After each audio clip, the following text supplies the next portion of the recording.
اهلا بيكم في فيديو جديد. انا ساره. لو انت اول مره تشوفيني اعملي لايك للفيديو واشتراك في القناه عشان يوصلك كل جديد. النهارده بقى لو انت عروسه وبتجهزي وبتدوري على مكان تشتري منه المفروشات بتاعتك، النهارده عامله لك بقى جوله يا ستي في سنتر شاهين. من قسم المفروشات هتلاقي كل اللي انت عايزاه موجود هناك، وفي كمان نظام للتنظيم هناك في للحاجه، يعني بسهوله هتدوري هتلاقي الحاجه اللي انت عايزاها. دي طبعا في تشكيله كبيره جدا من ملايات الساده، وكمان في الكوفرتات وفي الحفا، في كل المفروشات، وفي كمان قسم الفوط فيه تشكيلة جميلة جدا. بجد بجد عجبتني وابهرتني هناك، الالوان بتاعة الفوط جميلة جدا.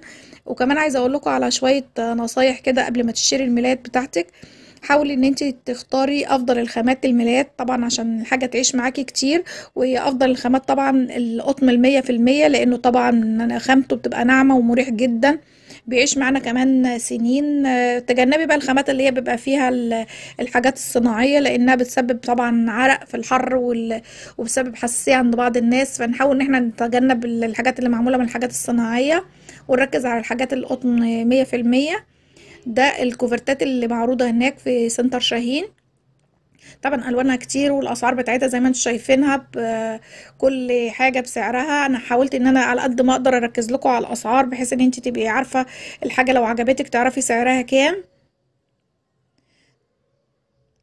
طبعا قبل ما نشتري الملاية بتاعتنا نحاول نقيس المرتبة بتاعتنا بالظبط، عشان خاطر ان احنا نعرف المقاسات بتاع المرتبة بالظبط، عشان يبقى الطول والعرض والارتفاع بتاع المرتبة بقى يكون يناسب الملاية، اللي عشان لما نجيب الملاية تكون مناسبة فعلا، ما تتزحلقش المرتبة. ده قسم يا جماعة الفوط، بجد قسم يعني فيه نظام هناك حلو قوي، وكمان تشكيلة كبيرة جدا من الفوط. زي ما انتم شايفين كل الالوان اللي العروسة بتحتاجها هتلاقيها موجودة هناك في قسم الفوط. شايفين تشكيلة كبيرة قد ايه؟ بجد بجد انا بقيت واقفة من كتر حلاوة الفوط، مش عايزة امشي من قدامهم. طبعا مرصوصين بنظام حلو قوي. الخامات بتاعتهم حلوة قوي، في خامات قطن في الفوط حلوة قوي والوانها جميلة جدا. شايفين الالوان وجمالها. اتمنى بقى وانت بتتفرجي معايا على الفيديو يا ريت ما تبخلش عليا بقى بلايك واشتراك في القناة عشان يوصلك كل جديد مني. طبعا في ناس بتختار الملايات اللي هي فيها ستريتش. طبعا لو انت حابه الملايه تبقى عندك ثابته، في ملايات بيبقى فيها استك، طبعا بيكون سهله في الاستخدام، ما بتتحركش من مكانها. كمان اهتمي بالالوان بتاعه الحاجه بتاعتك عشان تبقى طبعا هي اللي هتعيش معاك لفتره طويله، فما تستعجليش في ان انت تشتري اي حاجه وخلاص. لا، حاولي ان انت تختاري بكل تركيز وتفكري قبل ما تشتري اي حاجه. طبعا ده البورنوس، طبعا ده قطعتين، بيبقى واحده للعريس واحده للعروسه بكل الالوان موجوده هناك. وكمان في البورنوس اللي هو قطعه واحده، ودي الالوان بتاعته اللي موجوده هناك والاسعار بتاعته مكتوبه عليها.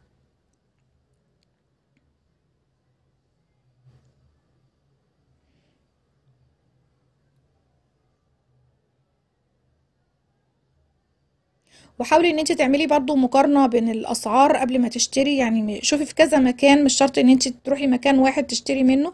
لا، قبل ما تروحي قبل ما تشتري الحاجة بتاعتك، لا اعملي مقارنة بين الاسعار قبل ما تشتري. شوفي من كذا مكان هتلاقي نفس الخامات بنفس الجودة ونفس السعر ولا لا، عشان بيبقى في بعض الاماكن بتبقى مزودة الاسعار شوية. فانت حاولي ان انت تعملي مقارنة بين الاسعار بين كذا مكان، بحيث ان انت ما تشتري الحاجة بتاعتك بنفس سعرها الحقيقي، ما يكونش حد مزود عليكي حاجة.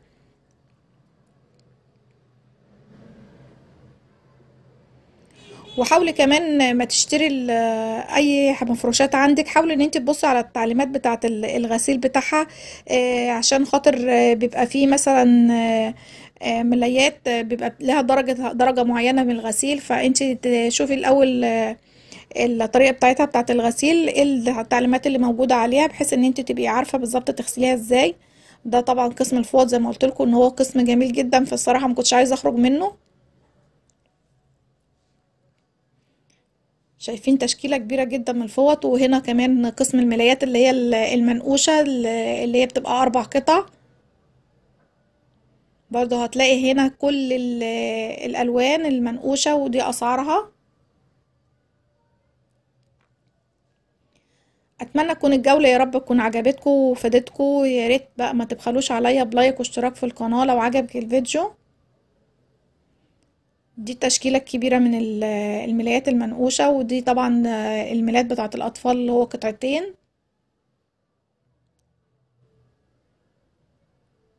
الصراحة حاجات جميلة جدا. ويا رب النصايح اللي أنا قلت لكم عليها تخلوا بالكم منها قبل ما تشتري الملايات أو أي مفروشات انت هتجيبيها.